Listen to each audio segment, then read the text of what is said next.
Whether you're a skeptic or a believer, join me, Rob McConnell, as together we'll investigate the world of the paranormal and the science of parapsychology here on the X-Zone Radio TV show on XZBN and the X-Zone TV channel on Simul TV. Since 1990, the X-Zone Radio TV show has been the place where people dare to believe and dare to be heard.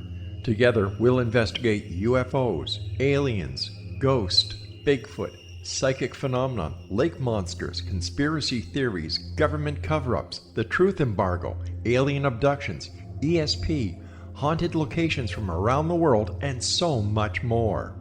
With over 28 years of broadcasting and more than 4,500 individual guests, the X-Zone is truly a place where fact is fiction and fiction is reality, as evidenced by the credibility, integrity, and professionalism of the guests that we bring to our international audience. If you have seen a UFO, had a close encounter, seen a ghost, Bigfoot, lake monster, or a story that you would like to share or have investigated, contact me, Rob McConnell, by sending me your email to xzone@xzoneradiotv.com, or you can call toll-free 1-800-610-7035, extension 143, and on Skype, X-Zone Radio TV.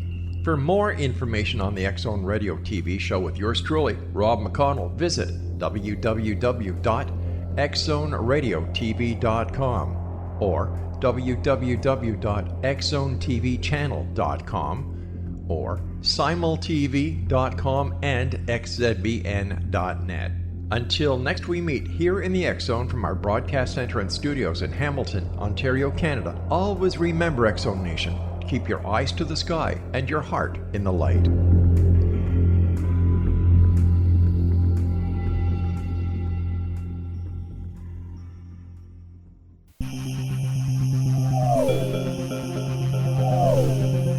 This is A Different Perspective with Kevin Randle. Kevin is a retired United States Army Lieutenant Colonel who has studied UFOs for more than 50 years. His military training has provided him with unique insight into military operations and UFO research. Kevin has investigated many of the most mysterious cases and has been consulted for dozens of documentaries and been interviewed on hundreds of radio and television programs about UFOs. Considered to be one of the leading experts on the Roswell UFO crash, Kevin has written more than 25 books about UFOs, including Roswell in the 21st Century and Encounter in the Desert, a re-examination of the Socorro UFO landing. Now here's the host of A Different Perspective, Kevin Randle.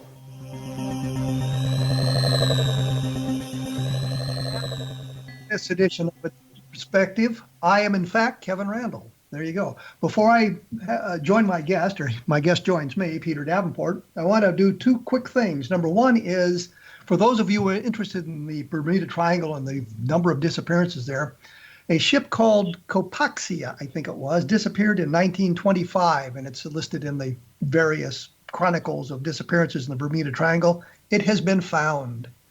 It sank. If you go back and you look at the information about it, they had actually radioed a distress call, said they were taking water, they were listing, and they were in the middle of a tropical storm. So we can take that mystery off the Bermuda Triangle list. Also, I did watch the Project Blue Book show last night, and it's getting even worse.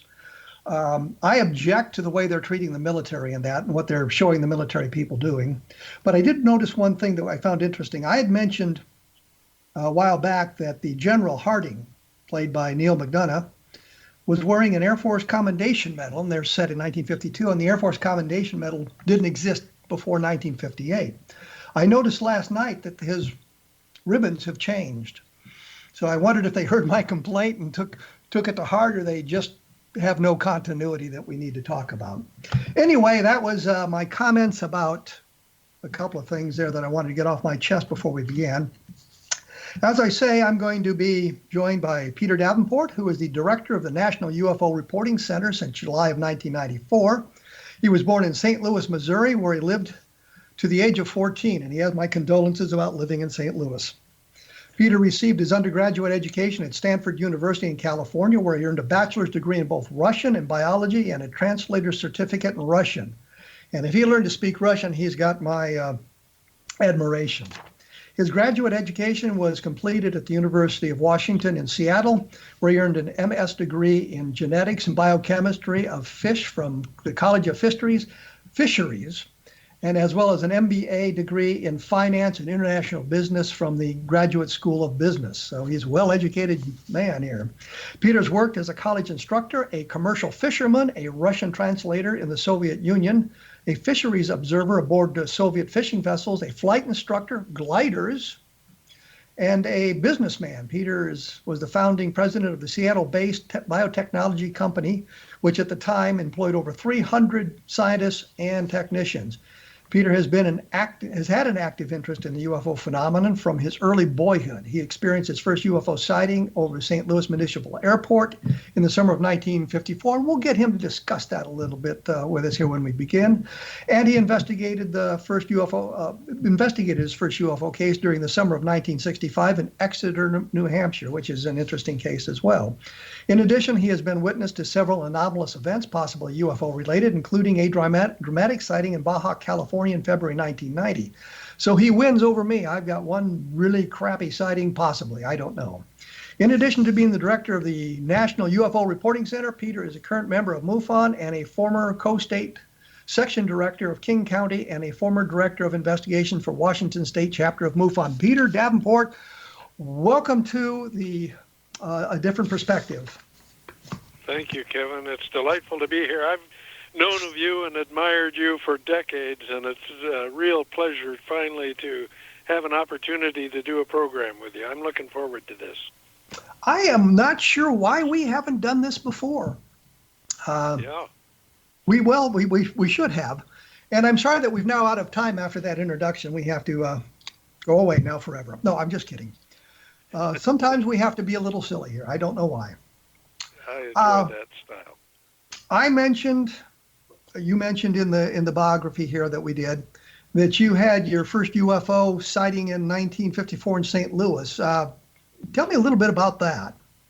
Well, by way of preface, Kevin, I can say that sighting that occurred, I believe it was in the summer, and I believe it was 1954, is the reason that I am sitting here participating in an interview about UFOs. That was really a very profound effect on my life. But it was the summer, and again, I believe the year 1954, and our listeners can read my written account if they'd like to. It's on our website at ufocenter.com. But I was seated in the right-hand seat of our family car, which was a 1953 Studebaker, and suddenly the whole drive-in theater where we were parked erupted in disorder and mayhem. People were running and pointing and shouting, and we didn't know what was going on. We didn't know if it was a fight or a fire or somebody was injured or something along those lines. And I noticed that people were moving generally to our right as we faced the screen in the theater. And I looked out the right-hand side of that 53 Studebaker, and oh my heavens, there was a very dramatic-looking object. It was blood red, fire engine red, and it was about the size of a full moon. It was the shape of a rugby ball, and it was moving very, very slowly at first. Suddenly, as I was watching it, it accelerated from my right to left as I looked out the right-hand side of that car, and it covered about 120 or 140 degrees of arc. That is more than a third of a circle in under, I estimate, 2 seconds, Kevin. It was a very, very interesting sighting, and my father was in the control tower at St. Louis, which at the time was on the north side of the airport, and he and other air traffic controllers were looking at the object with their binoculars, and they couldn't figure out what it was. And it scared my parents. As we drove home, I could tell that they were alarmed by that sighting. Was this reported to the Air Force? I don't know. I was 6.5 years of age at the time. So today I would follow up on it aggressively and look for witnesses and interview them. And lock the data in place in written form. But at 6.5, that was the beginning of my UFO career. Have you ever looked at the Project Blue Book files to see if it's mentioned in there? No, I haven't. That's a good suggestion. I should. But I haven't done that yet. By a strange coincidence, I'm sitting here with the Blue Book Index because I was working on something else. You say the summer of 1954? I would guess that it was July or August of 1954, but the year may be wrong. I estimate the year, Kevin, because I believe I was seated in the right-hand seat of that Studebaker that I mentioned earlier, and we got that car. It was a 53 vintage Studebaker, so we got it in the fall of 53, and we didn't have it for more than 2 or 3 years. Well, let me say this, because here's a bizarre thing. I have an index with all the Project Blue Book files on them, and normally the book wouldn't be in my office. It would be in the what I call the library, filed away. Apparently, it happened on July 14th, 1954, in St. Louis, Missouri, multiple civilian, and the Air Force explanation was debris in the wind.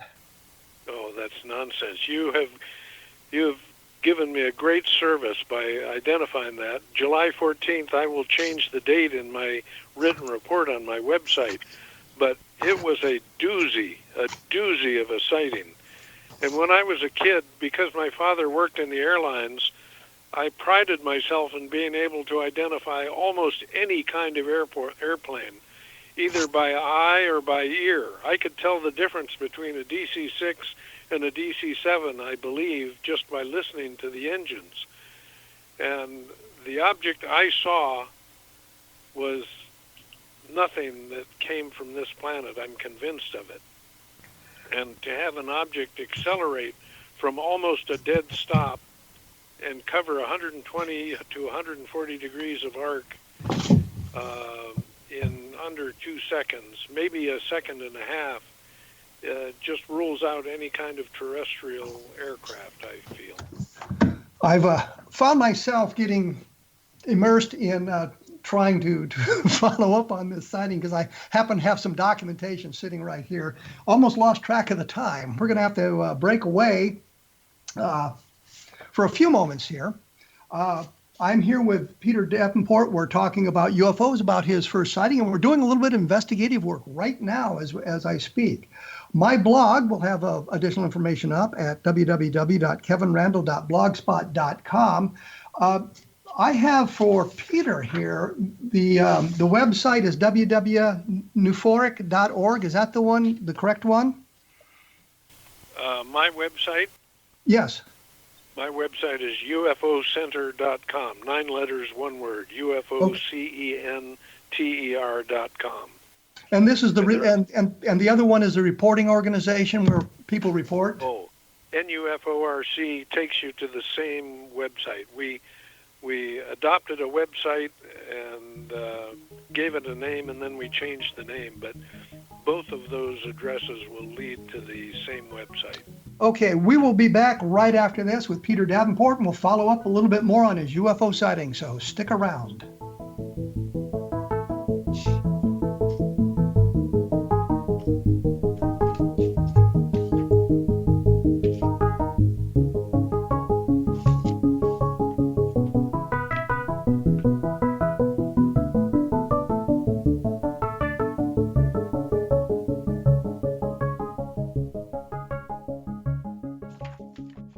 Patty Conklin grew up in Brooktondale, New York with a unique ability. Unlike others, she could see how the vibration of words and emotions affected the physical body. She discovered how to release stored emotion and facilitate healing. This began today's Conklin method of cellular cleansing. The private practice grew with tremendous results, as did her reputation. More and more people sought her out, bringing her into the home for healing. She soon realized she could even teach this to others, and they could shift perception and thus prevent illness from occurring. Patty Conklin quickly became a frequent keynote speaker, and she developed a curriculum for teaching the Conklin method of cellular cleansing.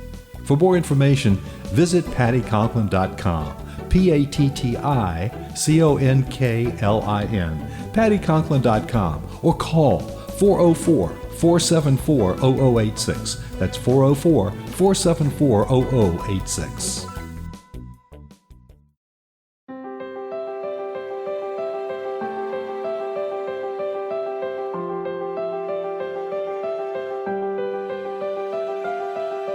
Mission Evolution is dedicated to the well-being of the planet and animals, as well as the evolution of humankind. One major factor threatening all three is increasing toxicity. Heavy metals and other environmental toxins are poisoning our bodies, deteriorating our brains, blocking our spiritual connection, and shortening our lives. Yet these poisons are extremely difficult to remove. I'm Gwilda Wiyaka, and I recently became aware of a product created from the marriage of nature and nanotechnology called Vitality. It's formulated from zoolite, whose crystalline structure binds toxins, gently carrying them out of the body. The light is only as clear as the window through which it shines. Clear your body, shine your light into the world. Visit vitalityhappens.com for a 20% discount. Enter code PATHHOME.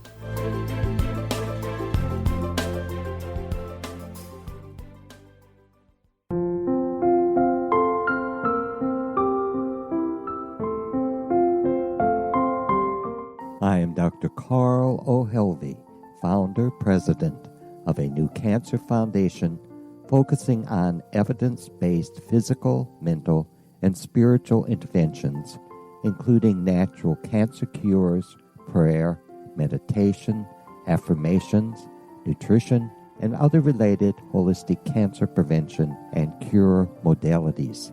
These are used in cancer education, research, and financing care. I ask for your help to continue this important work by donating at www.holisticcancerfoundation.com.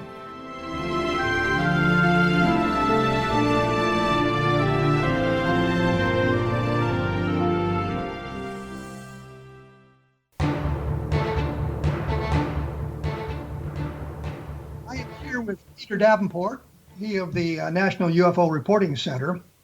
And when we went away, we were talking about his UFO sighting, and I'd mentioned that I'd found one on July 14th in St. Louis, but I found a second one in Normandy, Missouri, which I guess is close to St. Louis, that's listed as unidentified. The only thing I can do right now is look at the index and say, well, these two sightings were there.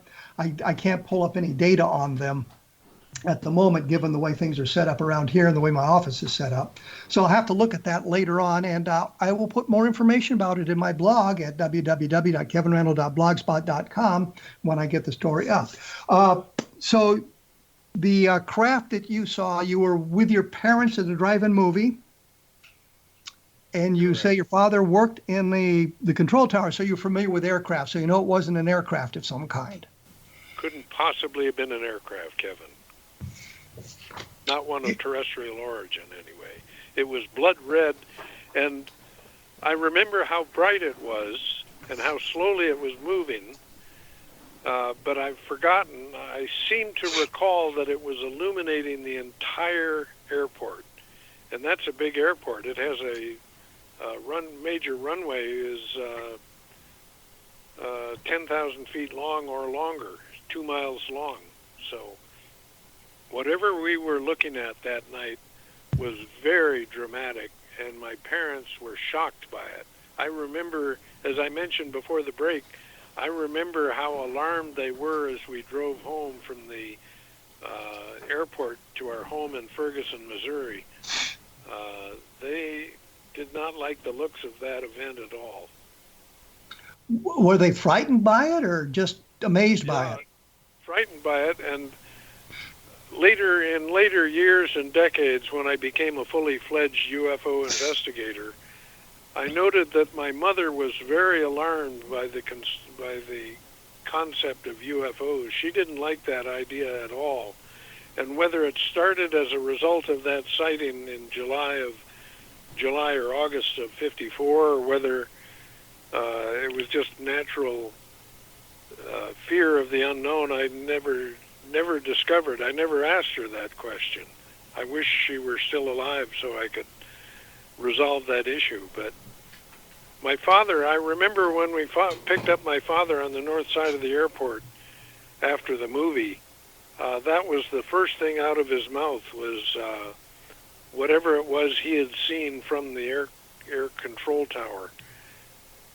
He was not an air traffic controller, but he knew most, or perhaps all, of the people who staffed the tower. And he was over visiting at the time the event occurred, and they were looking south out of the airport window, out of the control tower windows at the object. I seem to recall, for some reason, with binoculars, and they could not identify it. And this is very close to McDonnell Aircraft Corporation, long before it became McDonnell Douglas. So, well, what strikes me here is, in today's environment, we would have literally dozens of pictures of this thing. Absolutely. But of course, nobody has pictures from 1954. No. Did this inspired your interest in UFOs then? I have thought about that incident. It didn't last for more than 5 seconds, I would say. But I have thought about that so many thousands of times, trying to figure out what it was we saw. I couldn't begin to estimate the number of times I've ruminated on it and wondered just what it was we saw. And it inspired you to begin UFO investigations? Yes. By the early to mid 1960s, by 62 to 63, I was enamored of this subject, realizing that if we're dealing with a real phenomenon, it is the most consequential, most dramatic scientific question that has ever confronted mankind to this point in his existence. Namely, are we alone in this huge galaxy, or are we not? Now, other creatures come from civilizations outside our galaxy, I will be really impressed. Their command of physics must be something that we can't even imagine. Well, this came up in something just the other day. I was in discussion with somebody and talking about what things would be like here on Earth in 1,000 years or 2,000 years. And I was thinking back, put yourself into Roman times.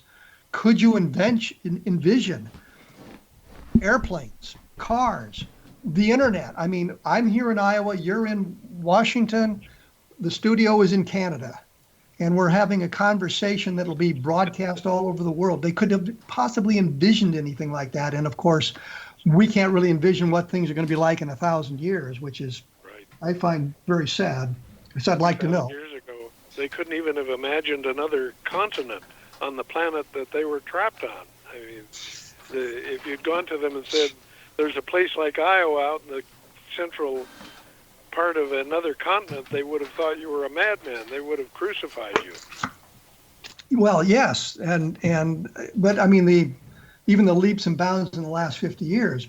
But I noticed when I was reading the introduction that one of the first cases you investigated was the Exeter, New Hampshire case from the mid 1960s. Can you tell us a little bit about that? Yeah, the incident at Exeter. Yes. Well, I graduated from high school in Derry, New Hampshire in 1965, June of 65. And that summer, before I went off to college, I was working for the Derry News, which was the local newspaper. The editor was Conrad Quimby, Mr. Quimby. And somehow he and I got on the subject of UFOs early that summer. He was an absolute cast-in-concrete skeptic. He couldn't believe that people actually believed in UFOs.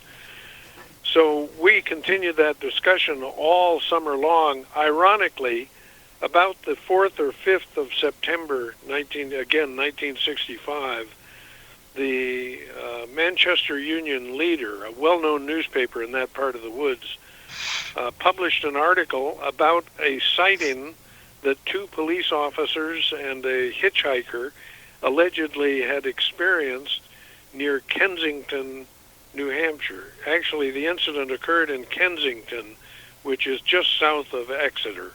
Exeter being the home of the celebrated boys' school back then. And my editor had read that article in the Manchester Union Leader, and he commissioned me suddenly as a cub reporter. He said, Davenport, I want you to get up to Exeter and get us a story. Find out what happened there. So I went up and I interviewed both police officers.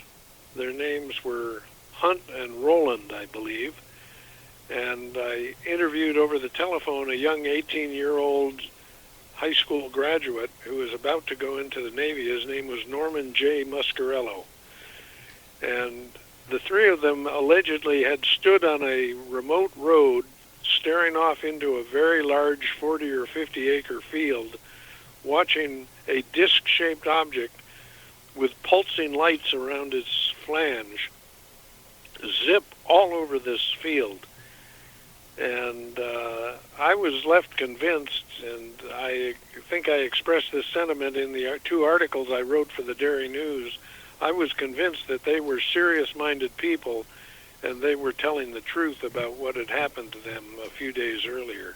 It was pretty heady stuff for a young cub reporter. I was 17 at the time, and really enjoyed that mission. It was a lot of fun. Well, didn't one of the police officers have an encounter with a woman, I want to say minutes, but some short period of time before that, who was freaked out on the highway that she'd seen something like that, and he calmed her down and took her to the police station, and then the call came in? Yes. He was out on normal patrol, and there's a very large turnaround near Exeter, traffic turnaround, traffic circle, I guess I should call it. And as he was cruising, driving around that circle, as I recall it, and I'm going on memory, Kevin, he saw an automobile parked or stopped out in the middle or close to the middle of that traffic circle. He thought that was odd, and he decided to investigate. And he found a young woman who was hunkered down in the back seat. Her dog, I believe, was on the floor in the front seat of the car, and she was babbling about having been chased by a disc-shaped object. Well, this was earlier in the evening, probably 9 or 10 o'clock in the evening. Sometime after midnight, and I think it was 1 or 2 a.m., 4 or 5 hours after this incident with the one young woman and the dog, Officer Toland, who was the radio operator, put out an all-points bulletin to his cruiser. I think there was only one cruiser in the town at the time, that apprising his officers that a young man had just burst into the Exeter Police Department babbling about having been chased by a saucer. Let me stop you right there. Let me stop you right there because it's time once again. I've got to take a quick break here. I'm with Peter Davenport. We're now talking about the incident at Exeter, and when we come back, we'll get a few more details about it. Once again, my blog is www.kevinrandle.blogspot.com, and I'll have some additional information up there when we get done. The website is ufocenter.com or nuforc.org. Both of them will access the website, so you can take a look at what's going on at the National UFO Reporting Center. And maybe we'll find out exactly what inspired him to start that later on. But we'll finish up on the Exeter case when we come back, so hang around.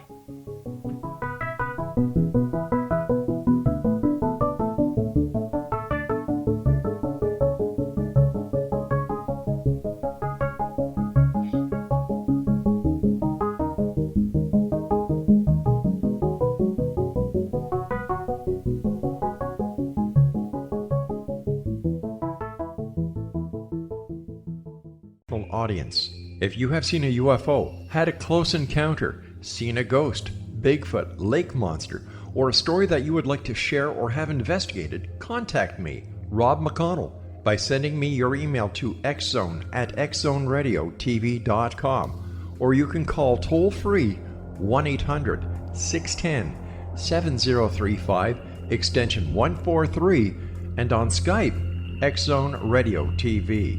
For more information on the X-Zone Radio TV show with yours truly, Rob McConnell, visit www.xzoneradiotv.com or www.xzonetvchannel.com or simultv.com and xzbn.net. Until next we meet here in the X Zone from our broadcast center and studios in Hamilton, Ontario, Canada, always remember, X Zone Nation, keep your eyes to the sky and your heart in the light.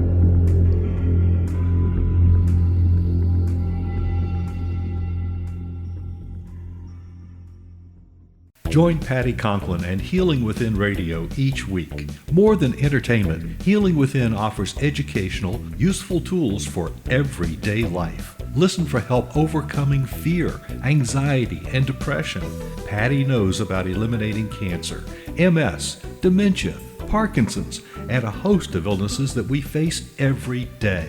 Life can be good. Life is good. All you need are simple tools to start changing your life.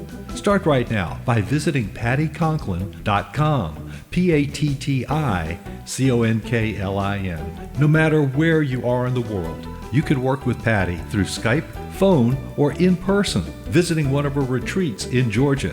Visit pattyconklin.com today or call our offices at 404-474-0086. That's pattyconklin.com or call 404-474-0086.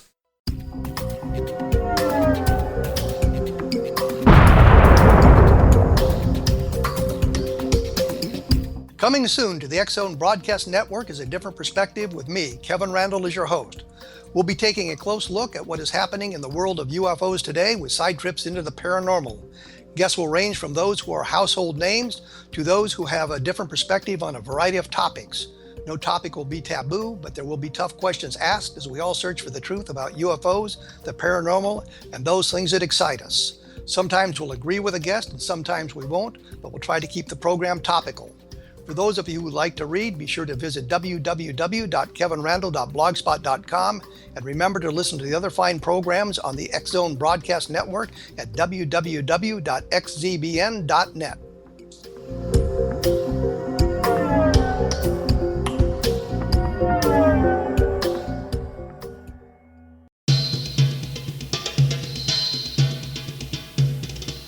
I am talking with Peter Davenport. We were discussing the Exeter, New Hampshire case, which is from September 3rd, 1965. And we had gotten, I guess, the young man to the police station after saying that he had been chased by a flying saucer. And I think the police officer who dealt with the woman was also in the police station at the time. And from that point, they went back out to see if they could find anything. Yes, I don't know what the disposition of the female was who had been interviewed by Officer Bertrand was his name, Bertrand. But Officer Bertrand, after he had spoken with that panic-stricken woman about her having been allegedly chased by a saucer as she drove along, I think it was Route 121 close to Exeter, when this call came out from his headquarters about a young man, a teenager, again, this is Norman Muscarello, had burst into the police department, and Officer Bertrand decided that there might be a link between these two alleged incidents. So he drove into the Exeter police station, he picked up Mr. Muscarello, and they drove together in a police car out to the site where Muscarello allegedly had last seen this saucer. And they walked into the field, and as they were walking into the center of this very large, I estimate 30 or 40 acre field, Officer Hunt pulled up in a second cruiser, and the two gentlemen out in the field, Bertrand and Muscarello, turned around and started walking towards Officer Hunt's cruiser. As they did so, Officer Bertrand told me during my interview of him that they could suddenly see that their bodies were casting a shadow ahead of them as they walked generally to the south. And that caused him to panic. He whirled around just in time to see a saucer rising from behind a knoll that had served to conceal it from their vision. Well, Officer Bertrand reported to me his first instinct, he was a Korean War veteran with the U.S. Air Force, by the way. His first instinct was to draw his sidearm for protection. He wanted to protect Mr. Muscarello, most of all, he reported to me, good officer's instincts. And Officer Hunt cautioned Officer Bertrand about drawing his firearm. He urged him to leave it in his holster. So the three of them now, stood on the edge of the road where their police cruisers were parked and watched this disc flit around the field. Officer Bertrand, during my interview, emphasized how fast it could move. He said it could go from one position to the next on the other side of the field, and it would execute that change of location faster than the human eye could follow it. You were saying that you accept the story told by the police officer and the young man as being authentic. You have no doubt they were telling you the truth. No doubt in my mind whatsoever. To this day, I have no doubt. And at the time, I was impressed by their sincerity, and they were no-nonsense type people. Again, Officer Bertrand had been in the military during the Korean War, and he was a sober-minded individual by nature. And I'm sure that the incidents that I've described here occurred as they outlined them to me.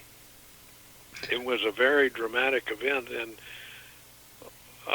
also I should mention that there was a horse corral across the road, this rural road that the three of them were standing on as they watched this disc. And as I mentioned in my newspaper articles in 1965, the horses had kicked the cross members out of the fence. They had escaped from the corral. They clearly were upset by something, and I presume it was that machine, that disc, that UFO that was flitting all over. It would move several hundred yards faster than the people could recognize that it had even moved at all. You know Philip Klass, Yes. the great UFO debunkers, yes, suggested that the high-powered lines in the area created an ionization of the atmosphere, which was glowing, and this is what the witnesses saw. Only Philip Klass could come up with such a ludicrous explanation. It was nothing like that. And the high-tension power lines were behind, as I recall it now, I'm going on memory. I've stood on the very point where those officers were standing with the hitchhiker, Mr. Muscarello, and I seem to recall that the high-tension power lines were to the south of them. In other words, as they faced the north, as they watched this disc, the high-tension power lines were behind them. But so you have no doubt that they did not see ionization of the atmosphere. No doubt whatsoever. And if you include that fact with the fact that this young woman was being chased by something that seemed to exhibit intelligence and seemed to focus on her presence on the highway, I think we have enough evidence, Kevin, to rule out ball lightning. It's just an absurd proposition. I was doing an investigation on another case, or actually I was working on a book about another case, and this idea of this ionization came up in the explanations. Hector Quintanilla had suggested it at Minot as the explanation, and it made no sense to me. And I knew a physicist, so I gave him a call and asked him about this, and he suggested that if that was a legitimate explanation, then you would have these sorts of phenomena, these glowing balls of plasmas, cited much more frequently than they are reported, and it is not a viable explanation. But I know at the time there were number of people, especially in the Air Force, who were very impressed with Klass's explanation and used it until it was pretty well debunked by atmospheric physicists. It said, yeah, you've got ionizations, but they don't tend to glow, and they're not visible, and they don't really show up on the radar, so you have to kind of ignore those. Yeah. Another thing that tends to militate against the ionization phenomenon, alleged ionization phenomenon, is the hitchhiker, Norman Muscarello, again, age 18 at the time. He was, just as by way of a side note, he had enlisted in the U.S. Navy, and he was home for a couple of months. It was the delayed enlistment program. So he hitchhiking after he had gone to visit a girlfriend down in Massachusetts. But the ionization possibility is just absurd. I've forgotten a point I was going to make. I got off on my side note, but that's what happens when you get old. You lose track of things. you do, and I'm older than you are, I see, by a couple years or so. Yeah, I noticed that too, and was going to laugh. Yeah, but for no reason whatsoever. The fact that this woman saw it earlier in the evening, I think, is sufficient to rule out ionization. I don't know I don't remember what the official Air Force explanation is for that one, and my index that I have sitting on my desk doesn't go to 1966. That volume's in the other room, so I can't get to it easily to look that up. I've noticed that you had an interest in the Phoenix Lights, and I had on Mike Rogers several months ago, who had a take on the Phoenix Lights. So what was your take on that? Mike and I have exchanged a number of emails, and I'm convinced that he's going down a rabbit hole. In my opinion, the Phoenix Lights event was the most dramatic major sighting in the history of modern ufology that started in June or July of 1947, June with the Ken Arnold sighting, of course. But I was one of the first to receive calls from citizens that night about what they were seeing over Phoenix. And it was not just Phoenix, it was surrounding communities and even neighboring states. New Mexico we have sightings from New Mexico, and the first sighting, speaking chronologically, the first sighting occurred up in Las Vegas. Well, let me interrupt you. Let me interrupt you here. I hate to do that once again, but I'm going to have to take a break. Sure. I am here with Peter Davenport. We're now moved on to the Phoenix Lights. We've discussed a number of interesting UFO cases, and we will be back to talk a little bit more about the Phoenix Lights and maybe get an idea of what we need to do for the UFO Reporting Center and how you can make your reports if you've seen something to that.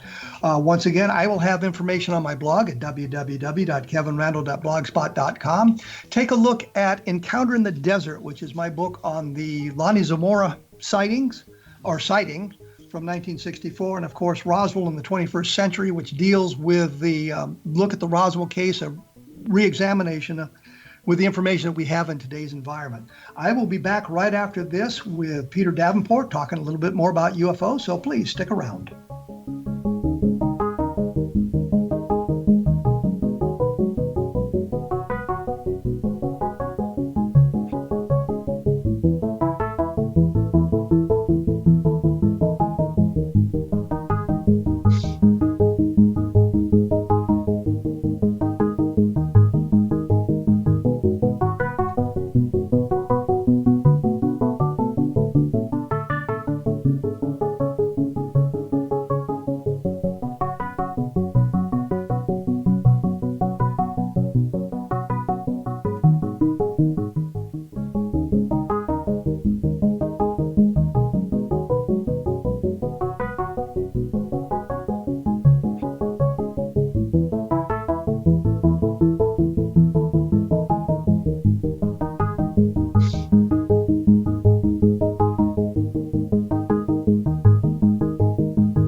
If you are looking for a safe, zero-calorie natural option to the harmful artificial sweeteners on the market today, Just Like Sugar is what you're looking for. Just Like Sugar is a wonderful natural alternative for those health-conscious people who choose a calorie-restricted diet with a great, pure, sweet flavor that tastes just like sugar.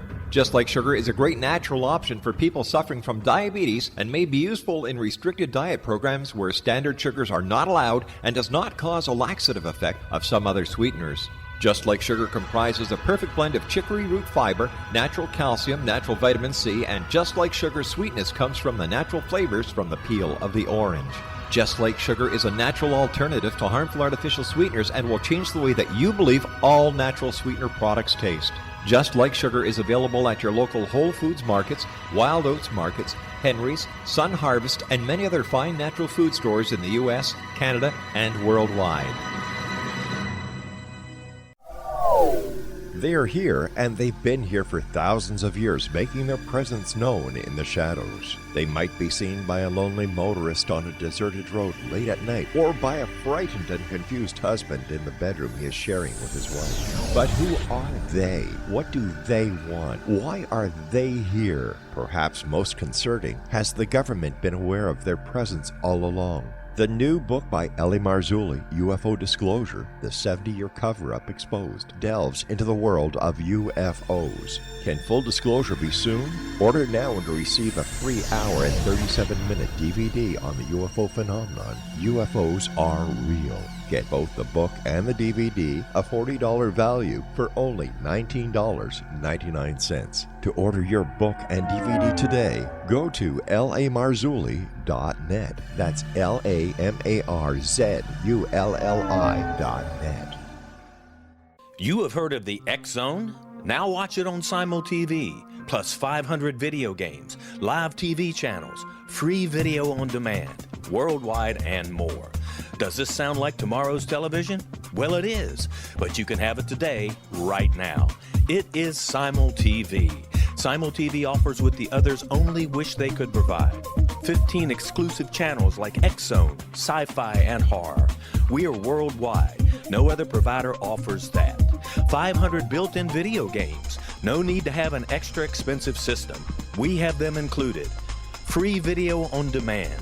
Live streaming events from around the world, interactive online network, and much more.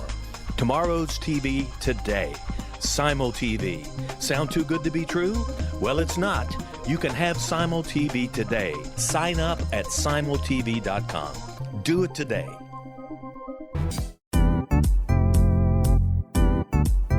Memorable dynamic presentations are a not-so-secret weapon in the business world. Do you have a powerful message that must be shared, but you haven't found a way to deliver that message? Do you want to be known as a top public speaker who gets amazing results? Are you ready to create and deliver your powerful message? Thomas Hides can help you create and deliver your speech to get the results you desire. Visit iconquality.com. Did you expect your business to flourish, but instead it plateaued or didn't get off the ground yet? Would you like to achieve massive goals and discover new sources of income within your business? When you're ready to experience that type of success with fast results, Cindy Hendricks is the business coach for you. Her work with entrepreneurs and business owners has been life-changing. To get you and your business where you want to be, go to imaginemoresuccess.com. Has the fear of public speaking stalled your business or personal life? What would you give to develop and maintain supreme confidence? Have an invaluable private program to always perform at your best. Imagine how you would feel. You can have all that and so much more today with Thomas Hides' life-changing course called Number One Fear Unleashed. Visit numberonefear.com and be liberated from your fear of public speaking.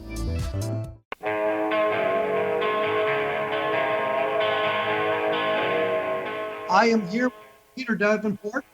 We are going to be talking about some of the things we've talked about before. Before we moved on to the Phoenix Lights, Peter, you had a point you wanted to make that dealt with the Exeter case, and that was? Oh, yes. About the alleged Phil Klass's allegation that it was just nothing but ball lightning.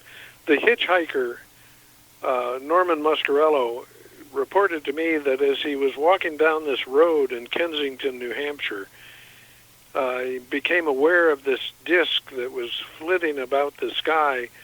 He started jogging and then running to get away from it, and he became so scared he dove into a swamp and a thicket on the south side of the road across the street from this field where he was later to see the object again with 2 police officers.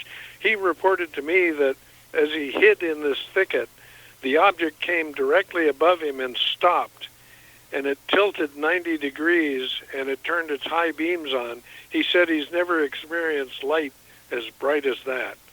And that anecdote, if it's true, and I suspect it is, tends to strongly militate against ball lightning of any kind, or ionized gas. Well, you realize the new explanation is swamp gas because he dove into a swamp, so, or a swampy area. And of course, the term swamp gas was to be introduced by J. Allen Hynek in Hillsdale, Michigan, later at Hillsdale College in March of '66. So the possibility that this hitchhiker had heard the term swamp gas and decided to use it for his explanation is just out of the question. Well, when we went away, you'd mentioned the Phoenix Lights were not just relegated to Phoenix, but they had been seen in other states. And one of the first sightings was, actually, I think it was in Henderson as opposed to Las Vegas, but I mean, they're co-joined communities, so it's sort of the same difference. Las Vegas, yeah, it was Henderson, Nevada. You're correct on that point, I believe. That's the first location where we received a report from. But the Phoenix Lights, I don't think people understand how dramatic the Phoenix Lights were. The objects that loitered over that city for up to 2 hours were immense. To give our listeners some idea of how immense, at one time an object was hovering above Camelback Mountain, and it was seen for a duration of about 5 minutes by Mrs. Susan Watson and 4 of her children, 2 sons, 2 daughters. And at that moment, we have solid evidence that comes from inside Luke Air Force Base. The object that was hovering motionless above Camelback Mountain was being approached, intercepted, call it, by 2 F-15s with the Maryland Air National Guard, which I think earlier that day had chaperoned the President Clinton's jet down to Florida so he could play golf with Greg Norman. But that object that hovered over Camelback Mountain subtended an arc of about 35 to 40 degrees, and it was at 9,000 feet. According to the F-15 pilot, the lead pilot on the intercept, he was at 9,000 feet at the level of the object. And those two figures allow one to do the trigonometric calculation, and it translates to an object that was roughly 8 miles, 8.23 miles, the trigonometric calculation gives us, from wingtip to wingtip. So the objects were huge. And the reason I mention that is for the dramatic sake of the sighting, but also I laugh at those people who say, well, there couldn't be life around such and such a star because it doesn't have planets. Well, we appear to be dealing with extremely intelligent people, or creatures, I should say, who have an extraordinary command of technology, and they appear to build their own habitations.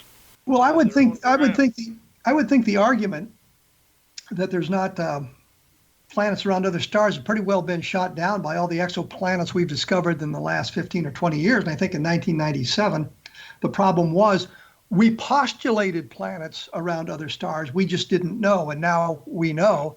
And some of the things we believed to be truth, for example, there wouldn't be planets around double stars or triple stars. We find out that there are planets around those stars as well. So the galaxy is well populated with planets in other places. But wasn't part of the problem the Maryland National Guard was also dropping flares, and some of the video actually shows those flares? Well, I don't believe it was the Air National Guard. I believe it was the Air Force Base near Tucson had launched A-10s, Warthogs, that launched flares, but that didn't occur until a few minutes after 10 p.m. The Phoenix Lights event started at about 8:15 or maybe even a little earlier, and it had gone on for 2 hours before flares were seen over Gila Bend firing, Barry M. Goldwater Gila Bend firing range.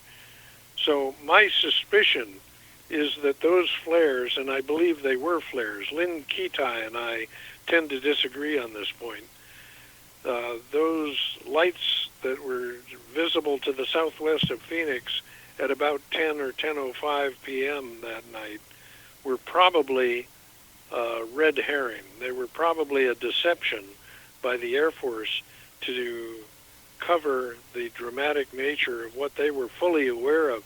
The Air Force knew that they had a problem as early as 8:35 p.m. that night when the two F-15s intercepted this immense object. The pilot reported to his ground crew, when the pilots returned to Luke Air Force Base in their F-15Cs, the lead pilot was for some reason unable to get out of his cockpit under his own steam. His ground crew had to open his canopy, undo his chest, lap, and knee straps, and physically lift him out and get him upright on the platform beside the aircraft. While they were doing that, I was told by an airman 6 hours later, while they were doing that, he was recounting to them what he had just been through. And I have all of this on tape. So if anybody has any questions about it, I can play the tape for them. But, well, let's break away here because I'm running out of time. And I wanted to give you an opportunity to tell us a little bit about the your reporting center. Yeah, well, thank you for doing that. The one thing I would like to leave our listening audience with is if they have at any time in their lives, whether it's 8 minutes ago or 8 decades ago, experienced a UFO or a UFO sighting or what they suspect was a UFO, I would like to take this opportunity to encourage them to, most of all, write it down, get all the details captured. Most people want to just talk and talk and talk about their sightings, as I have done during this program. But that doesn't do a bit of good. What they have to do is write down the details of their sighting, and in addition to writing it down, getting it to an organization like mine, the National UFO Reporting Center, or MUFON is perfectly good, or both. And there are other UFO organizations as well that have report sites. But I'd like to encourage our listeners to be sure not to leave this planet without having written down the details of their UFO sighting and reported it to a UFO authority or organization.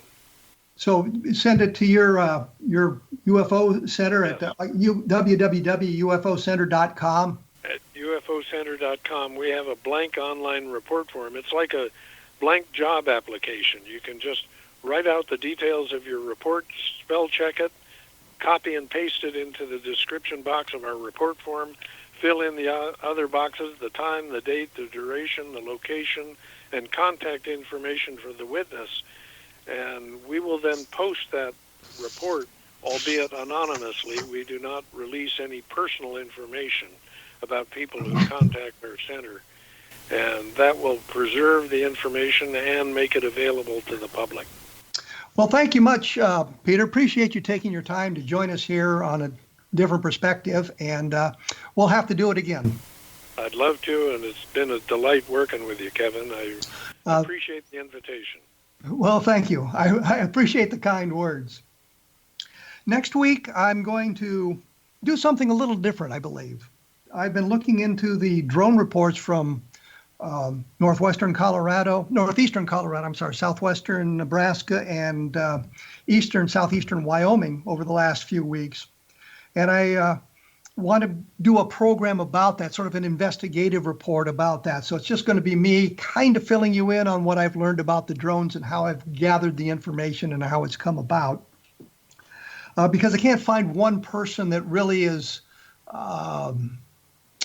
cognizant of everything going on, who wouldn't have to pull all this information together by him or herself. And these things have been investigated by, I think, Greg Long, Susan Swiatek, Bill Murphy, to name just three of them. And there's newspaper reports, and I've kind of pulled all this information together. So next week I want to do that and give you an idea of what's going on with Colorado drones. And also, as I say repeatedly, I'm going to look up a little bit more about the sighting I believe that Peter Davenport had back in 1954 5, I think he said 1954, and I'll put the information up on the blog so you can see what the Air Force had to say on the unidentified sighting and the other one from the St. Louis area at the time.